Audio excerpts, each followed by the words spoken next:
Bonjour petits et grands lecteurs, on se retrouve aujourd'hui pour une vidéo, j'étais pas très à l'aise pour la faire pour tout vous dire. C'est la FAQ des 2000 abonnés, vous avez été plusieurs à me poser des questions, je vous remercie et je vous remercie avant tout de ne pas avoir posé des questions trop personnelles. J'avais un peu peur de ça mais vous avez respecté mes envies et ça c'est bien, vous êtes très sympathiques.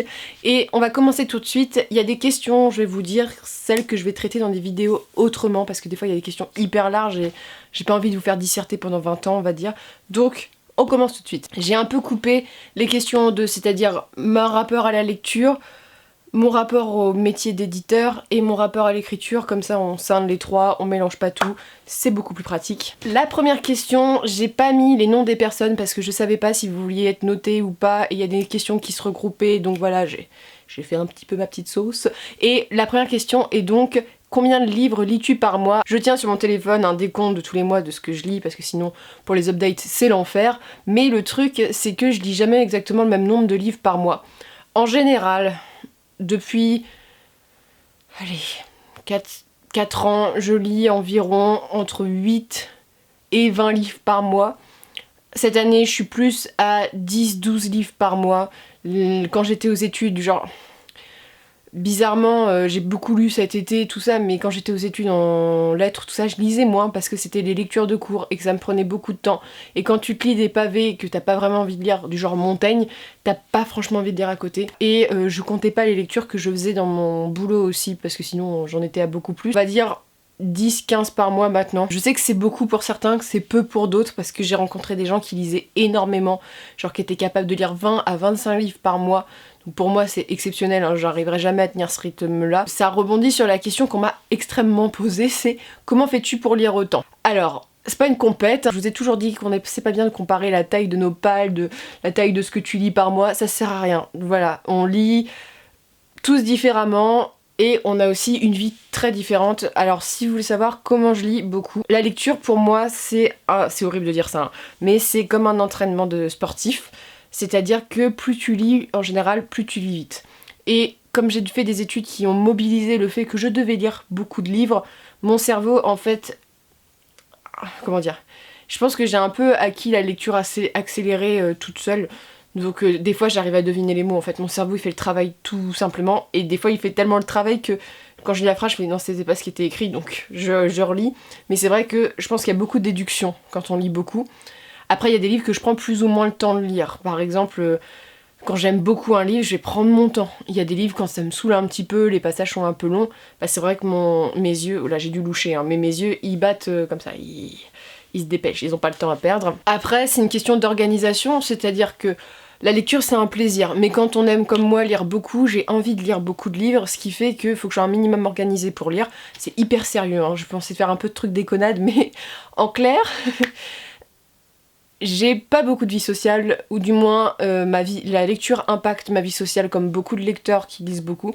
C'est-à-dire que j'ai déjà refusé de faire des soirées parce que j'avais envie de lire. Alors, ça a l'air d'être la grosse déprime, mais non, moi ça me prend du plaisir de faire ça. Parfois plus que faire des soirées, parce que les soirées, moi, ça dépend le type de soirée. Mais boîtes de nuit, tout ça, je me fais chier comme un rat mort. Et j'ai quand même des amis, hein, vous rassurez-vous. Mais c'est vrai que t'arrives quand t'as 25 ans, tout ça, les gens, tes amis se dispersent un peu partout dans la France. T'as toujours autant de contacts, c'est toujours autant aussi fort, mais t'as pas besoin de les voir tous les jours, selon moi. Premier, c'est que voilà, je m'arrange pour avoir du temps. Je lis avant de dormir souvent. Je regarde très peu la télévision, c'est-à-dire que là je réhabite chez mes parents et comme beaucoup de gens de leur génération, ils regardent la télévision. Moi, pendant qu'ils regardent la télé, je lis en fait, donc je mobilise du temps pour lire. Je lis ou j'écris, ça dépend des moments. Et les transports en commun. J'ai toujours fait énormément de transports en commun pour aller au boulot. Quand j'étais à la fac, j'avais minimum 1 heure, voire 1 heure et demie. Le trajet, donc 3 heures par jour. Quand j'étais à Paris, j'avais 1 heure et demie pour aller au boulot, 1 heure et demie pour revenir, donc minimum 3 heures par jour. Et là, je suis en train de faire quelque chose, je vous en parle pas encore, mais ça me mobilise aussi beaucoup de temps de trajet, donc je rentabilise ce temps. Des fois je vais écouter de la musique, hein, j'adore ça. Des fois j'ai la flemme de lire dans les transports en commun parce qu'il y a le chieur là-bas qui braille, t'as l'autre qui est à côté de toi qui est lié au-dessus de ton épaule, t'as envie de la baffer comme ça, mais tu le fais pas parce que tu es un être civilisé normalement. Même si ça te démange, il y a des moments je lis pas quoi parce que je peux pas, le bus est bondé, j'en ai marre, ma journée j'ai la tête comme ça donc non. Mais j'essaye de mobiliser ce temps-là. Après, c'est pas grave si vous lisez pas beaucoup, hein. C'est même si lit très peu. Ce qui compte, c'est ce que vous aimez lire, la façon dont vous aimez lire, et surtout si vous n'êtes pas satisfait de votre rythme de lecture, c'est de vous planifier des moments comme ça. Après, je peux en parler de ça, j'ai pas d'enfant, j'ai une vie sociale moyenne, donc voilà, je sors pas tout le temps, ce qui fait que je me dégage du temps pour ça. Mais je peux très bien comprendre qu'il y a des familles, il y a des couples aussi qui sont très comme ça, donc ils font tout ensemble, ils font machin. Donc forcément, t'as moins de temps de lire. Après, c'est une de mes passions premières pour lesquelles je mobilise beaucoup de temps. Donc c'est une question d'organisation pour moi. Dans mes habitudes de livre, on m'a demandé si je buvais, si je mangeais, tout ça. Alors, ça m'arrive de bouffer. Ça explique ce corps de déesse, attention. Mais ça m'arrive de bouffer. Je grignote des langues de chat parce que moi j'aime les gâteaux de vieux. Donc voilà, je grignote parfois, je mange un truc. Mais je lis pas parce que je vous mets en barre d'infos où vous allez voir dans mes vidéos, mes livres abîmés, il y a eu des accidents avec du chocolat chaud et du jus d'orange. Ça arrive très vite, donc moi les boissons pas trop. Après si je bois, je pose mon livre, paf, je me prends un truc et je vais lire quoi. Mais pas les deux en même temps. Et manger, quand j'étais à la fac, c'est-à-dire que quand t'es tout seul à manger devant ton assiette un peu pourrie d'étudiant, des pâtes, des fois je lisais en mangeant parce que la vie est très palpitante en tant qu'étudiant, donc ça m'est arrivé de manger mais pas de boire quoi, j'arrive pas trop ça. Je suis pas du tout thé machin de booktubeuse, moi je suis comme un enfant, tu mets du Nesquik dans mon chocolat, je suis très content. Comme ça. On me demande ensuite si je suis maniaque avec mes livres, alors comme vous pouvez le voir dans la vidéo, mes livres abîmés comme j'ai fait, si c'est des livres occasion, j'en ai rien à battre parce qu'en fait j'ai été étudiante pendant longtemps, donc quand t'es étudiant, t'as pas beaucoup de sous. Donc à part le livre d'occasion, si tu lis autant que moi, ou la bibliothèque, t'es malheureux, quoi. Ou sinon faut que tu relises tes livres. Donc le livre d'occasion, j'en ai qui puent, hein. Je vous ai pas montré tous ceux qui puaient, tous ceux qui sont abîmés, j'en ai énormément. Après quand j'achète des livres neufs, je suis chiante. Et quand je prête mes livres, je peux péter un câble. Ça m'est déjà arrivé de péter un câble parce qu'on m'a rendu un livre abîmé. J'ai une sœur, alors cette fois-ci elle regardera peut-être la vidéo, elle a été très déçue que je la mentionne pas dans les livres abîmés, mais c'est vrai qu'il y en a beaucoup de cette faute, qui abîme, et elle vit les livres, voilà, elle les ouvre, elle roule dessus, tout, voilà. Mais c'est ma sœur, donc ça va, même si des fois je pète des câbles parce qu'il y a des livres, par exemple la passe miroir, si on me l'abîme, alors là c'est, je te jette par la fenêtre, tu vois. Je les prête qui sont tout neufs, que je les aime beaucoup. Après si c'est des livres moyens, si tu m'écorches les pages, c'est pas grave quoi. Je suis quand même un peu maniaque mais je suis pas non plus fofolle du livre quoi. Après on m'a demandé si je relisais les livres que j'avais déjà lus. Alors à part les Harry Potter que je relis très souvent, j'ai relu La Quête des Willan pendant des années. Il y a quelques séries comme ça, sinon je relis très peu parce que j'aime toujours découvrir des nouveaux univers, donc la relecture pour moi c'était pas possible. Les mangas je les relis aussi et les BD ça m'arrive, mais les romans ça reste assez rare on va dire. Ou sinon j'ai des gros coups de déprime et je me dis oh je lirais bien tel roman parce que je sais que ça va m'apporter du bonheur sur telle ou telle question. Mais c'est très rare. On m'a demandé encore qu'est-ce que je faisais des livres que j'avais lus. Voilà, qu'est-ce que je faisais de mes anciens livres. Bon, je les mets dans la bibliothèque, hein, ça explique, j'en ai 3 comme ça. J'en ai une petite sur le côté, j'en ai une là et j'en ai une là. J'ai beaucoup trop de livres dans cette chambre. Et il y a ma palle en plus, bon, c'est le gros bordel. Mais sinon, je fais régulièrement des dons. Alors j'ai donné à Emmaüs, je fais des ventes de livres d'occasion. Je les donne aux bibliothèques. Alors ça c'est bien parce que vous avez une bibliothèque en campagne ou voilà, vous proposez à votre bibliothèque de prendre des livres. Alors, faut pas qu'ils soient dégueulasses non plus, mais ils les prennent parfois. Mais souvent je les donne. Ça m'est arrivé de donner beaucoup de livres aussi à des gens qui en avaient besoin ou qui voulaient tel ou tel livre. Moi j'en avais pas besoin, ça m'est arrivé. Je garde la plus grande partie, mais j'en donne quand même. Et là de plus en plus j'en donne parce que dans ma bibliothèque, plus en plus j'ai gardé que les livres que j'ai aimés. Il y a beaucoup moins de livres ou des livres qui m'ont marqué parce que pour moi, j'appréhende ma bibliothèque un peu comme la Pancine, j'avais décidé ça comme ça. C'est-à-dire que les livres sont des souvenirs, c'est-à-dire que les Twilight, je les donnerai pas parce que même si j'ai pas aimé Twilight, notamment beaucoup plus les films, mais j'ai pas trop aimé les livres, le 4 a été une grosse déception. Ça a fait partie de mon adolescence, là je suis contente de les avoir lus quand même, et Twilight a marqué sa génération d'une certaine manière, donc c'est des livres que je vais garder. Il y a une question qui m'a demandé de lister les 10 ou 20 livres qui m'ont marqué, et en fait ça serait bien une bonne idée de vidéo, donc je pense faire cette vidéo un jour des 10 livres, mais pas dans cette FAQ, parce que sinon on n'est pas couché, et je voudrais pas vous endormir avant la fin de ces questions. Après, plus particulièrement dans la fantasy, parce que c'est vraiment ça que je lis, quel est mon auteur qui m'a marqué le plus? Moi c'est Tolkien, voilà. Quand j'ai découvert Tolkien à l'écrit, ça a été une révélation, c'était à la fac, où j'avais lu le Seigneur des Anneaux quand j'étais ado, mais c'était trop difficile, hein, j'étais pas une bonne lectrice, mais c'est vrai que ça a été une découverte à la fac. Après, il y a beaucoup d'auteurs, une autre question qui visait les auteurs qui m'ont marqué, bon, J.K. Rowling à fond, Pierre Bottero, Tolkien, il y a eux, et Anne Robillard qui m'a énormément marqué, qui ne me marque plus maintenant, mais qui a marqué l'adolescente que j'étais, c'est-à-dire que j'avais une folie pour Anne Robillard qui a écrit Les Chevaliers d'Émeraude. À fond, Les Chevaliers d'Émeraude, j'ai vraiment eu des œillères. Il y avait que Les Chevaliers d'Émeraude et il y avait rien d'autre. Donc vraiment, ça a été les 4, mais j'ai pas un auteur qui m'a marqué le plus. Après, en classique, j'ai été beaucoup marquée par Zola quand je l'avais lu, mais j'en ai lu qu'un seul. Et sinon, bon, ça va faire très cliché littéraire, mais Jane Austen, moi j'adore. Et Maupassant, j'avais beaucoup aimé Maupassant. Bref, il y a des auteurs qui marquent, mais pas autant, mais c'est vrai que Jane Austen, ça a été une grande découverte, mais c'est vraiment le cliché de la littéraire, hein. Je suis désolée de vous infliger ça, mais vraiment, vraiment. Après, il y avait une question sur Harry Potter, à ce que j'ai compris, je sais pas trop si c'était mes personnages préférés dans ce sens-là ou dans la littérature, mais dans Harry Potter, je vais vous en lister 5. Hermione est sûrement mon personnage préféré avec Luna. Albus Dumbledore, alors Hermione, parce que comment dire, c'est extraordinaire ce qu'a réussi à faire J.K. Rowling, c'est que j'aimais pas l'école avant. Et avec le personnage d'Hermione, j'ai appris à relativiser l'école et me dire que tu peux aimer apprendre sans passer pour comment dire, sans être qu'une fille qui aime l'école, tu vois, c'est un peu compliqué, mais ça m'a vachement permis d'avancer là-dessus. Luna m'a permis d'accepter que je pensais pas la même chose que les filles de mon âge, même maintenant j'ai pas vraiment les mêmes problématiques, tout ça. C'est vrai que j'ai toujours été en décalage, où ça a été assez difficile à l'adolescence. C'est vrai que Luna, elle était un peu comme ça, et moi j'étais parfois un peu comme ça. Donc je me dis, c'est vraiment un personnage qui me touche, même encore en tant qu'adulte. Albus Dumbledore, par sa complexité. C'est un personnage qui grille, et j'aime beaucoup ça, et ça a été mon papa pendant des années dans les livres. Il y a vraiment un lien avec Albus.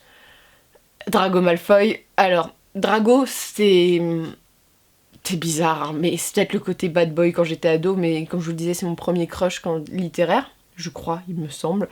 Mais le truc avec Drago, c'est que je l'aime autant dans les livres de J.K. Rowling, parce que c'est un personnage qui évolue beaucoup, surtout dans les derniers tomes, et quand j'écoute les premiers tomes, mais c'est tellement un douchebag, il est tellement fils à papa, il me fait rire, mais vraiment, il me fait rire, et il évolue, et en fait j'aime beaucoup le Drago, ce qu'on en fait les gens dans les fanfictions.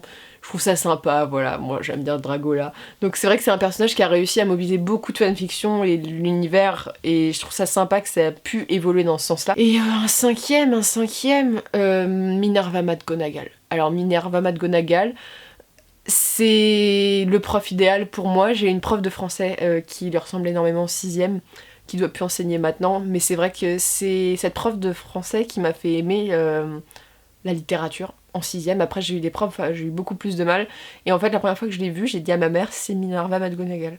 C'est bizarre, hein, mais j'en parle avec émotion parce que j'ai plus de contact avec cette femme-là, mais c'est vrai qu'elle me l'a rappelé beaucoup, et elle savait forte, et en même temps elle avait un petit côté drôle, et qu'elle aimait te faire partager sa passion. Ensuite, on m'a demandé de parler de mon expérience dans l'édition. Alors, donc, on va faire le petit historique CV, attention. Alors, j'ai fait des études j'ai été comme ça pour les études. J'ai fait du droit, ça m'a pas plu, malgré le fait que j'ai eu ma première année. Donc je me suis réorientée en lettres, parce que si tu veux faire de l'édition, c'est possible de pas faire lettres, mais c'est un appui quand même. Voilà, c'est des solides bases pour après. Parce que bon, il te faut une orthographe qui est bonne, un français qui est bon, une connaissance de la littérature qui est quand même bon, et un goût de la lecture qui est important. Et donc, j'ai réussi à rentrer dans un master. Alors un master à Paris qui est le master IEC, donc ingénierie éditoriale et communication, qui dépend de Cergy-Pontoise mais qui se situe à Gennevilliers. L'édition, je conseille toujours de faire des masters sur Paris, parce que y en a sur Rouen, hein, je sais, il y en a un peu partout. Le problème, c'est que presque toutes les maisons d'édition se trouvent à Paris, et si tu viens d'un master qui n'est pas de Paris, tu seras pas pris, ou ça sera très difficile, parce qu'ils ont une très mauvaise vision des masters provinciaux, parce qu'il n'y a pas de professionnels qui interviennent, ou pas beaucoup. Les profs sont pas des professionnels ou des gens qui s'y connaissent. Donc j'ai choisi Gennevilliers, j'ai parce qu'il y avait de la com et je voulais pas m'enfermer. Il y a le master Villetaneuse qui est le plus réputé, mais je sais qu'il perd beaucoup de réputation aussi. Donc lui vraiment éditorial, j'ai passé l'entretien, ça s'est très mal passé. J'ai détesté l'accueil, l'université et la façon dont m'ont parlé les gens qui m'ont fait passer le truc. Je les ai trouvés très pompeux et vraiment, on m'avait dit bah essaye de postuler pour le M2 qui est vachement intéressant. Le M1 m'intéressait pas plus que ça. J'avais postulé pour le M1 parce que c'est plus facile pour rentrer en M2. Et en fait j'ai eu la flemme de le faire et en fait j'avais pas envie d'y aller parce que j'avais trouvé ces gens exécrables. Donc voilà, je pose cette pierre ici. Il y a le master à la Sorbonne que je ne conseille pas non plus. D'expérience dans mon travail, j'ai beaucoup de jeunes femmes et de jeunes hommes qui ont fait le master de la Sorbonne et ils prennent beaucoup de gens en M1 et après ils disent dégage. Donc tu te retrouves avec un M1 et avec un M1 tu peux presque rien faire. C'est hyper généraliste. Alors je crois qu'ils ont ouvert une section alternance mais je suis pas sûre. Le master de Marne-la-Vallée. Donc lui il est plus aussi tourné je crois vers le graphisme, tout ça, il est très très bien, très sélectif aussi. Et je me demande s'il n'y en a pas un à Descartes. Mais donc moi j'ai choisi Gennevilliers parce qu'il y a de la com et pour moi c'est important, surtout que les métiers de l'édition, la communication est en général mieux payée et c'est très intéressant. J'ai été très surprise. Donc c'était un master en alternance, donc qui dit alternance dit que tu travailles en entreprise et tu travailles à l'école. Donc ma première année j'ai déjà fait avant ce master un petit stage d'orientation parce qu'il fallait avoir une expérience dans la maison d'édition qui s'appelle Petit à Petit, qui est une maison d'édition rouennaise que je vous conseille. Ils vendent un peu partout, je pense qu'ils ont leur site internet. C'est très spécifique, ça fait de la BD et t'as une planche de BD et une planche éducative. En fait, ils vont partir d'une ville et ils vont t'expliquer l'histoire. Donc il y a Rouen, Le Havre, il y a plusieurs villes et c'est vraiment vachement intéressant. Ils font aussi des livres qui n'ont pas du tout rapport, c'est des BD. Donc ça, moi j'étais très très surprise de ce que c'était la BD, ça m'a beaucoup plu sur le coup. Donc ça a été un très bon stage d'orientation, faut dire ce qui est, puis c'était dans ma ville, dans un coin super sympa, l'équipe était super. Et donc je suis rentrée dans le master comme assistante de communication au sein d'Editis. Donc Editis c'est je crois le plus grand pôle éditorial en France. Et j'étais chez Univers Poche, donc c'est le groupe Poche, donc avec Pocket, avec Fleuve, donc qui fait du polar, et qui a sa collection Outre Fleuve, je vous en présente souvent en fantasy. Il y avait Kurokawa pour les mangas, 10-18 pour la littérature étrangère en général, qui est une très bonne maison d'édition, et Pocket Jeunesse, qui a été vraiment super. Voilà, si je me trompe pas, c'est ça. Donc je travaillais pour 6 personnes différentes. Ça a été un stage sublime, mais après coup, parce que je l'ai trouvé extrêmement dur au niveau du rythme. J'avais des horaires vraiment de stagiaire, c'est-à-dire que je bossais énormément, même le soir, t'es payé vraiment pas cher, mais ça a été une telle expérience que je regrette pas du tout. J'ai été auprès d'une équipe qui était toujours à l'écoute. J'ai été dans le plus grand groupe français de poche, je veux dire Pocket, c'est eux qui vendent le plus. Ça a été hyper intéressant, j'ai vu plein de choses, j'ai vu du manga, j'ai vu tout. Et j'ai fait de la communication. Au début, je me suis dit, je connais pas ce milieu, c'est un tout nouveau truc. Et en fait, j'ai adoré ça, vraiment. Donc c'était de faire des programmes, d'être en lien avec les blogueurs et journalistes, d'organiser des événements. Moi, ça a été le kiff parce que tu bouges tout le temps, il y a toujours un truc à faire.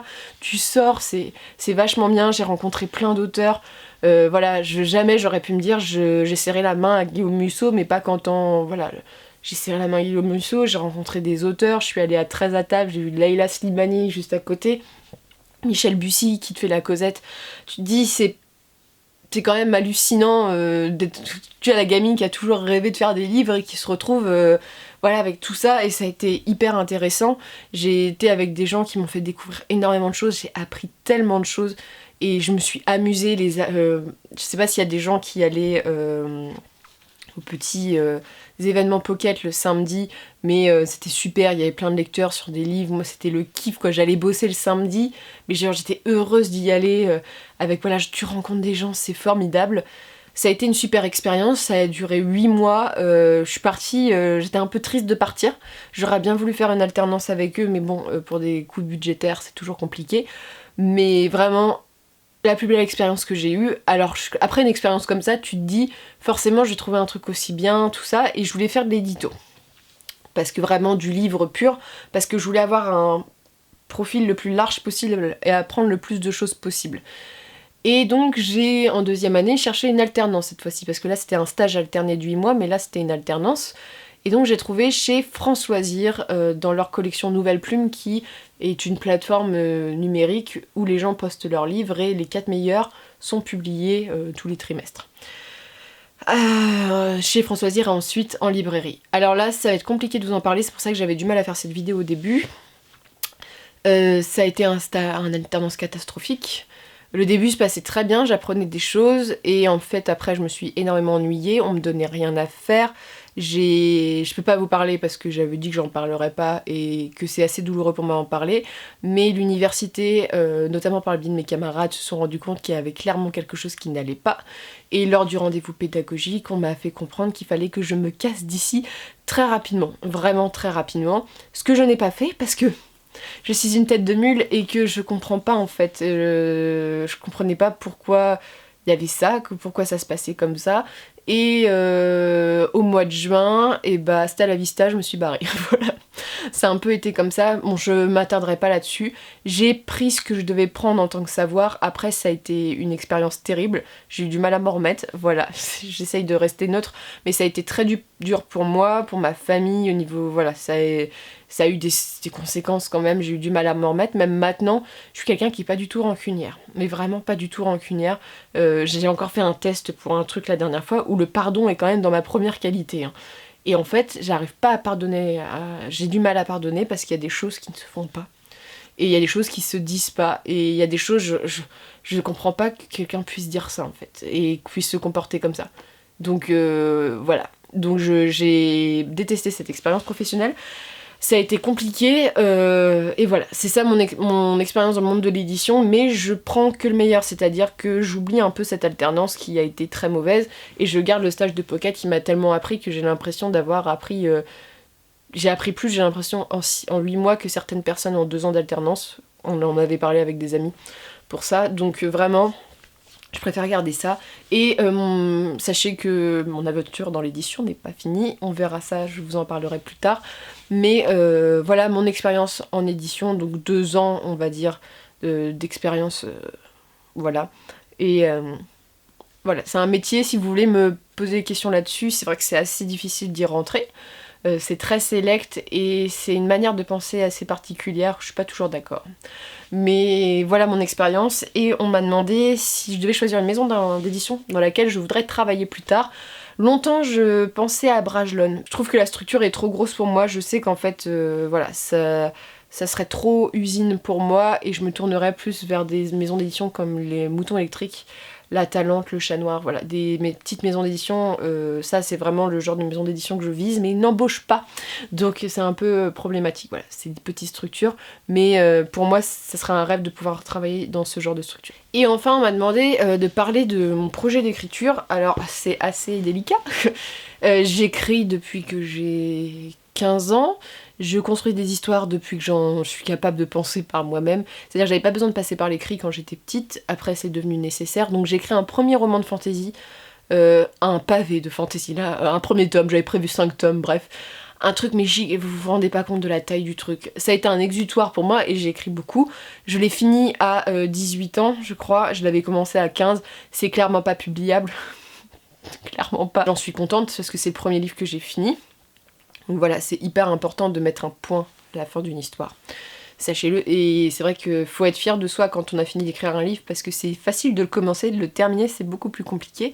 Et en ce moment, je travaille sur beaucoup de projets, c'est-à-dire que j'ai beaucoup d'idées, j'ai beaucoup trop d'idées, j'ai beaucoup de romans sur lesquels travailler, des pistes, mais je me suis accrochée pour en écrire un. Donc à ce jour, j'ai terminé le premier G. Il y a mes petits lecteurs là qui lisent, j'ai les premiers retours, et c'est de la steampunk, voilà, avec de la magie, ère victorienne qui serait plutôt adressée à un public new adulte. Bon après, je dis new adulte mais pas dans le sens il n'y a pas beaucoup de romance, hein, mais parce que c'est un petit peu violent, mais adulte mais adolescent, mais pas adolescent à partir de 15 ans on va dire. Donc voilà, c'est ça mon projet d'écriture. Je compte écrire, ça sera une duologie. Et je compte écrire la suite, il faut que je me motive. Et en parallèle, je travaille sur je réfléchis, sur un récit de dark fantasy que j'aime beaucoup, j'ai plein d'idées. Et voilà, c'était un peu... Je voulais un peu écrire de la dark fantasy. Donc voilà, et après on verra ce que ça donne, mais c'est le projet d'écriture en est là pour l'instant. Voilà, donc c'est pour ça que souvent je vous parle d'écriture, parce que bon, ça va faire 10 ans que j'écris, c'est horrible à dire, mais j'écris pas en tant que professionnelle, mais en tant que voilà, meuf qui écrit dans sa chambre, dans son lit, sur sa table de chevet, entre ses cours, voilà, j'écris partout. Donc voilà pour cette FAQ, n'hésitez pas à me dire si ça vous a plu, si vous avez d'autres questions. C'est un peu bizarre hein, de se confier comme ça, de vous à moi, c'est un peu personnel, mais j'ai bien aimé le faire quand même. Et je vous souhaite comme d'habitude de très bonnes lectures et de très bonnes journées. S'il y a des questions qui vous ont interpellé, n'hésitez pas à y répondre en commentaire et ça serait cool.